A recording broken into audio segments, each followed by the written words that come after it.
Hello guys, सबैजनालाई नमस्कार नमस्कार। बेङ्गलुरु आज हामीहरू नाइटमा गएको फर्स्ट टाइम हाम्रो कान्छा दाइको गर्लफ्रेन्ड बोलाइराखेको छ। अहिले नाइटमा कल आएको थियो, आउन यस्तो घुम्नु जानुपर्छ भनेको। त्यही लागि म आज फर्स्ट टाइम कान्छा दाइलाई यो त्यसको गर्लफ्रेन्डलाई भेट्नुको लागि जाँदैछु।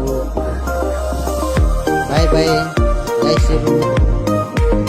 धेरै हाम्रो कान्छा दाइले फर्स्ट टाइम लाइफमा केटी पाएको छ, त्यो पनि अहिले नाइटमा भेट्नुको लागि बोलाइराखेको छ। अब बाटोमा यो इलेक्ट्रिसिटी फ्लाइओभरबाट अब सिन्टेक्सबाट जानुपर्छ।